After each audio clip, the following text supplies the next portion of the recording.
Hero Raj Tarun Lavanya కేసులో big twist చోటు చేసుకుంది. ఈసారి రాజ్ తరుణ్ తల్లిదండ్రులు లావణ్య మధ్య గొడవతో రచ్చ రాజుకుంది.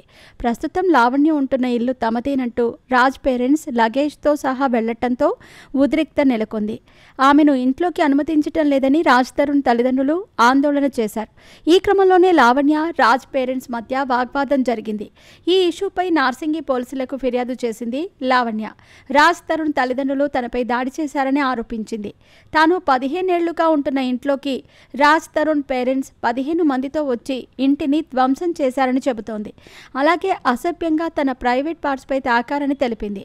బ్యాట్ తీసుకుని తన తమ్ముడిని కొట్టారని, తలుపులు పగలగొట్టి ఇంట్లోకి రావడానికి ప్రయత్నం చేశారని ఆరోపించింది లావణ్య. లావణ్య ఉంటున్న ఇల్లు రాజ్ తరుణ్ది అంటున్నారు రాజ్ తరుణ్ తల్లిదండ్రులు. తమ కుమారుడు కట్టిన ఇల్లు ఉన్నాక తాము బయటెందుకు ఉండాలని ప్రశ్నించారు. అంతేకాక ఇంట్లో సాంఘిక కార్యకలాపాలకు జరుగుతున్నాయని ఆరోపించారు. రాజ్ తరుణ్ తనను మోసం చేశాడని లావణ్య గతంలో చేసిన ఆరోపణలతో మొదలైన వివాదంపై ఎపిసోడ్ల మీద ఎపిసోడ్లు నడిచాయి. కొన్నాళ్లు అనేక ట్విస్టులతో పెద్ద రచ్చ జరిగింది. ఇటీవల రాజ్ తరుణ్కు క్షమాపణ చెబుతూ అతడిపై పెట్టిన కేసులు వెనక్కి తీసుకుంటానని లావణ్య చెప్పింది.